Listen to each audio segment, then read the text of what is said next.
Alright, you lot. From aggressive sales tactics to horrifying fever dream nightmares, these ads make you wonder what substances marketing teams were on and why they thought any of this were a good idea. Buckle up, folks. This is going to get cringy. But before we get started, don't forget to like, subscribe and all that bollocks. It helps the channel grow. Now, let's roll intro and get into it.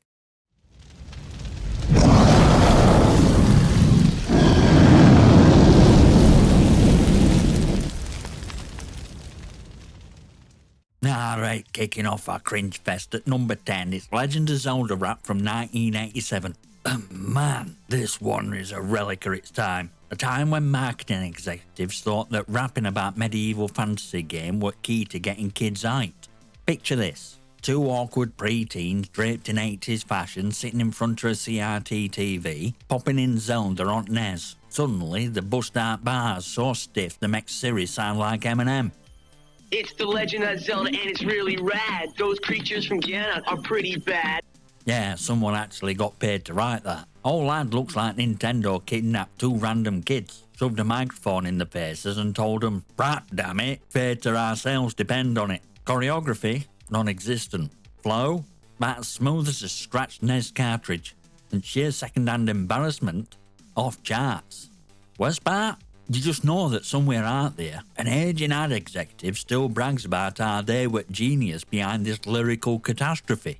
Now don't get me wrong, Zelda's a legendary franchise, but this ad? This deserves to be sealed inside a cursed dungeon, never to be seen again. Now coming in at number 9, we got one of the most needlessly aggressive gaming commercials of all time, Sega CD's 1993 ad. Now Sega's always had a bit of an edge to its marketing, but this was full on verbal assault. Ad features an angry man who spends 30 seconds screaming directly into a kid's soul. Hey! You still don't have a Sega CD? Mate, calm down. I'm just trying to play some games, not sign up for military. It's as if Sega thought best way to sell the new CD-based console upgrade were to personally insult anyone who didn't own one. They treated customers like they were morons for even considering not buying this expensive add-on. And let's not forget editing. Entire commercial is a chaotic mess of rapid jump cuts, in-your-face close-up, and glitchy effects, making it feel more like a fever dream than an actual sales pitch. But here's best bit. Despite all shouting, attitude, and general intimidation tactics, Sega CD ended up flopping hard. Turns out people don't really respond well to being screamed at like they've just forgotten to pay a mob boss. Only thing this commercial achieved were giving kids nightmares and proving that aggressive marketing don't always translate to sales. Right, number 8 is where things get unsettling. Capcom, a company known for terrifying survival horror games, decided the best way to market Resident Evil 4 were with a breastfeeding baby. Yeah, you heard that right. Ad opens calmly enough, mother cradling a newborn, humming a lullaby as baby peacefully nurses. For a split second you think, wait, is this even a gaming commercial? Did I just stumble on a public service announcement about motherhood? And then BAM! Camera zooms on mother's face, and suddenly she's a grotesque zombie. Her pale rotting skin, those hollow lifeless eyes, and that blood-curdling screech that hit like a jump scare you never asked for. Whole scene shifts into pure nightmare fuel before cutting to Resident Evil 4 gameplay. Because apparently Note says, buy our new action horror game like traumatising new parents. Seriously, who signed off on this? Who in depths of corporate boardroom thought, you know what really screams Resident Evil? An intimate moment between a mother and child violently interrupted by existential dread. It's not scary in a Resident Evil way, it's scary in a what hell did I just watch way. Feels like someone tried to mix body horror with a Nazi perfume commercial, and it fails spectacularly. Now don't get me wrong, Resident Evil 4 were a massive reinvention at series, and they wanted something bold. But there's bold, and there's let's give people trust issues with their own mothers bold. Alright, number 7 takes us back to 1995, when Nintendo decided best way to market Yoshi's Island were with a man literally exploding from overeating. Yep, that happened. Ad starts off innocent enough. Massive bloke in a restaurant shoveling food down his throat like he's trying to qualify for an Olympic eating event. He's gorging himself on everything in sight, stuffing his face in a way that'd make even Kirby say, "Mate, take a break." Then just when you think he's gonna stop, he don't. He keeps eating, and eating, and eating. And then boom! His stomach literally explodes, sending food, guts and stomach lining flying across room. It's played for laughs, but it's genuinely disgusting. Imagine being a kid excited for next big Mario spin-off and instead you're watching Human Grenade on your TV screen. Nintendo, you're trying to sell a cutesy platformer about a green dinosaur spitting eggs, and instead you've just accidentally made an ad for a horror movie. Now I get logic behind it. Yoshi's Island introduced Yoshi's ability to eat enemies and turn them into eggs. So they were going for some wacky over-the-top metaphor. But here's the thing, when your ad looks more like a rejected scene from Thing, you've gone too far. And best part, the commercial actually aired on TV. Imagine some poor kids sitting down on Saturday morning cartoons, excited to see the latest Nintendo game, and instead getting a front row seat to Mr. Creosote's final moments. It's bizarre, it's disgusting, and it absolutely didn't make anyone want to play Yoshi's Island more. But somehow, Nintendo wasn't done with the weird marketing decisions, because at number 6 is where Nintendo officially lost plot. We're talking about Game Boy Micro ad from 2005, one that decided a humping laboratory mouse was the best way to convince people to buy a handheld console. Yeah, this actually happened. So ad starts off in what looks like a science lab, very sleek, very clinical. Some scientists are standing around studying a tiny white lab mouse running around in a maze. It's all very official until it isn't, because suddenly mouse stops running, spots a Game Boy Micro and does one thing no one expected. Starts humping the damn thing, not sniffing it, not pushing it around, full-blown, shameless, hyperactive dry humping. And scientists, instead of, I don't know, stopping madness, they're just nodding approval like they've just witnessed a major scientific breakthrough. What actual hell, Nintendo? Now don't get me wrong, Game Boy Micro were a slick piece of tech. They were tiny, stylish, and a solid way to play Game Boy Advance games. Rude thought best way to market it was to have a rodent absolutely go to town on one. Imagine sitting in that marketing meeting. Alright lads, we need an ad that really sells size at Game Boy Micro. Any ideas? How about a mouse? That makes sense, right? Yeah, a mouse. But it needs to show how much it loves Game Boy Micro. Say no more, I got this. And that's how monstrosity were born. Worst part, Nintendo aired ad internationally, meaning there are people all over the world who to this day can't think of a Game Boy Micro without picturing that randy little lab mouse. It's like they were trying to make Game Boy Micro look so desirable that even wildlife couldn't resist it. But instead, they made one of the most uncomfortable gaming commercials ever put on TV. And somehow, it's not weirdest Nintendo ad on this list. No. At number 5, we got one of the most unhinged gaming commercials ever aired, Nintendo's 1988 Legend of Zelda ad. Now when you think of Legend of Zelda, you think epic quests, heroism, mystical lands, timeless adventure. But apparently in 1988, Nintendo thought best way to represent this iconic franchise were with a deranged man running around in pure terror screeching like he's escaped from Arkham Asylum. I'm not even exaggerating. This ad is pure nightmare fuel. It starts with a wild-eyed bloke frantically running around in dark, looking for Zelda. But instead of seeming like a brave adventurer, it just looks like he escaped from a psychiatric ward. He's jumping, ducking and flailing his arms like he's being actively hunted by the game's enemies. And then there's voice. Oh my God. He's squealing, whimpering and shrieking every time he mentions enemy. Which way to go? Good times. Pee hands. Levers. Mate, pull yourself together. Linkin Tart here having a panic attack every time he sees a mobbling. Old lad feels like watching a man experience a mental breakdown in real time.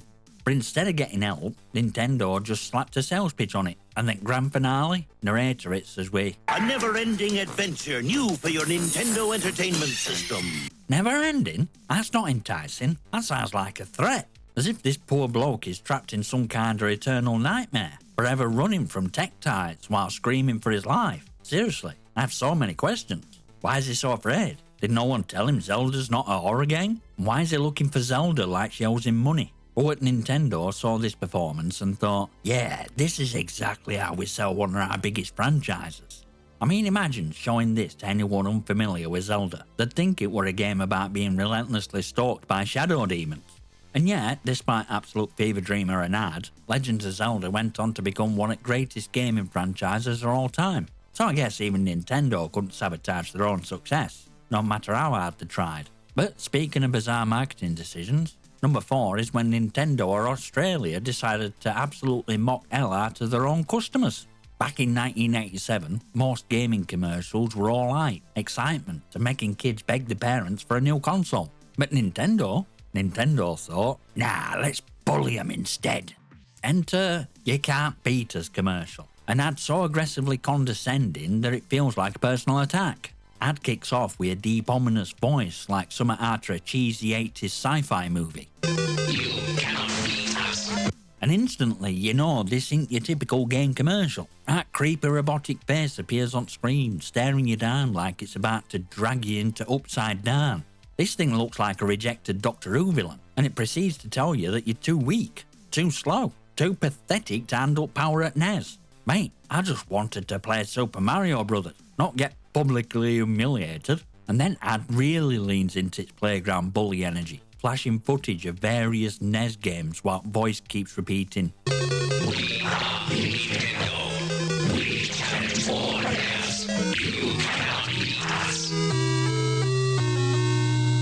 Imagine being a kid watching this in 1987, hyped to get your hands on a Nintendo, only to have company itself tell you, don't bother mate, you'll never be good enough.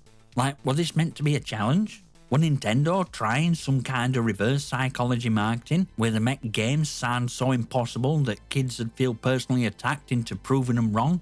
If that were the case, it kinda worked, cause NES still went on to dominate gaming market. But let's be real, this ad makes zero sense. Could you imagine a modern day console doing this? Picture a PlayStation 5 launching a new ad where a menacing AI tells you, you'll never be good enough for Spider-Man 2, gear up now. Absolute insanity. Speaking of PlayStation, at number 3 is when Sony tried to introduce PlayStation to a world with a mascot so utterly hideous that it looked like it crawled straight out of an unfinished PS1 game. Meet Polygon Man, a terrifying floating purple head made out of jagged, blocky polygons with an attitude that screamed 90s extreme, but in reality, it just screamed, please put me out of my misery. Now PlayStation were about to change gaming forever. PS1 were powerhouse, boasting groundbreaking 3D graphics, incredible games, and next-gen technology. But for some reason, Sony thought, you know what will get people hyped? A smug, badly rendered purple polygon monster that looks like it fell out a corrupted Tomb Raider save file. And so, Polygon Man were born. Commercial itself were absolute chaos. There's no gameplay footage, no features being explained, just Polygon Man hovering in a void trash-talking to players like some kind of cosmic bully. You think you can take me on? You think you're ready for this? Think again, loser. Mate, I don't need this level of abuse from a PS1 tech demo reject. It's like Sony wanted to make a mascot that were edgy and cool, but instead they created something that looked like a rejected Doom enemy. And here's best part, Polygon Man never made it past marketing phase. That's right, Sony fully abandoned him before PlayStation even launched, realising just how terrible an idea it was. Ken Kutaragi, father of PlayStation, allegedly hated Polygon Man so much he personally ordered his execution. So, in end, Polygon Man died as he lived. Confusing, ugly, and completely unnecessary. But hey, at least Sony learned the lesson, right? Number 2 is a marketing disaster so colossally arrogant that it didn't just kill hype for Daikatana, it torpedoed entire game studio's reputation before the game even launched. I'm talking about legendary, and for all wrong reasons, John Romero's about to make you his bitch ad. Yeah, that was actual tagline. Back in 1997, John Romero, co-creator of Doom and Quake, were basically a rock star of game development. He had just left id Software to form Ion Storm, and Daikatana was supposed to be its next big masterpiece. It was gonna be future of FPS games, pushing boundaries, redefining genre, all that good stuff. So how did they decide to market it? Did they show off groundbreaking gameplay? Did they highlight game's ambitious time-traveling story? Did they hype up next-level AI and mechanics? No. Instead, they just insulted audience. A full-page magazine ad plastered in massive bold text. John Romero's about to make you his bitch. Suck it down. Excuse me, what? First of all, who thought this were a good idea? This wasn't some playful trash talk. It was straight up antagonising very people who were supposed to buy a game. Imagine being a fan, excited for Daikatana, and then dev team basically spits in your face and tells you to bend over. And if you think that's bad, Daikatana didn't even release until 2000. After years of delays, engine changes, and absolute development hell. So by the time it finally launched, not only were I completely dead, but the game itself were an unpolished buggy mess. End result, I became infamous for all wrong reasons. Gamers actively boycotted the game out of sheer spite. Daikatana flopped spectacularly. Ion Storm's reputation never recovered. This wasn't just bad ad, it were a career suicide in print form. But somehow, this still ain't worst gaming ad of all time. No, that honour goes to Sony. We're number one, absolute peak of gaming ad disasters, and honestly, I don't even know what Sony were thinking with this one. We're talking about infamous PlayStation 3 baby doll ad from 2006. This wasn't just bad, it were nightmare fuel. An advert so unsettling, so utterly deranged, it looked like a rejected scene from a psychological horror film rather than a console commercial. Let me paint you a picture. Ad opens in a sterile white room, completely empty except for two things. PlayStation 3 and a creepy doll sitting on floor. No music, no narration, just eerie silence. Then the doll suddenly comes to life. Its eyes blink open, its face distorts, and then starts laughing. Not a cute baby giggle, not a normal chuckle. Nah, this thing lets out a demonic cackle, like it's just been possessed by Satan himself. And just when you think it can't get worse, it starts crying. Actual distorted wailing cries echoing through empty room as its tears start rolling back up into its eyes. All while PS3 just hovers there, silently judging us all. At this point I have so many questions. What actual hell is happening? Who thought this were a good idea? How does any of this make me want to buy a PlayStation 3? Like mate, I wanted to play Resistance Fall of Man, not sacrifice my soul to a haunted baby doll. Let's be real. Sony were up against Microsoft Xbox 360 at the time, which had its own killer lineup and a much cheaper price tag. So how did Sony respond?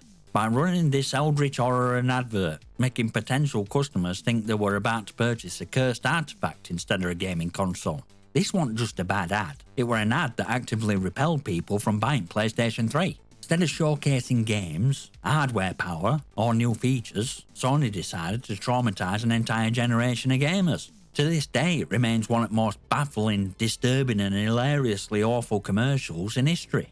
I still bought a PS3 though, Xbox chose to go white, and I prefer black. And there you have it, top 10 cringiest gaming commercials ever made. Honestly, looking back at some of these ads, you have to wonder, were marketing teams in 80s, 90s and early 2000s just permanently high? Because there's no other logical explanation for half of what we just witnessed. But what do you think? Did I miss any other cringe-worthy gaming ads that deserve a spot on this list? Drop your thoughts in comments below. And if you've got personal horror stories or gaming commercials that made you physically recoil, I want to hear them. Also, if you enjoyed this absolute dive into madness, don't forget to smash that like button. Not just tap it, properly obliterate it like it's pre-nerfed shotgun in Warzone. And of course, hit that subscribe button if you haven't already, so you don't miss more gaming rants, breakdowns and general takedowns of industry nonsense. Want to support the channel even more? Join Discord. Come and hang out with other gamers. Chat about latest gaming news and roast bad gaming tech together. Follow me on X for even more unfiltered gaming rant. And consider becoming a channel member. Get exclusive perks, early access and behind the scenes chaos. All links are in the description. As always, leave your comments and questions below. Might just feature them in a future video. And I'll see you next time, you magnificent.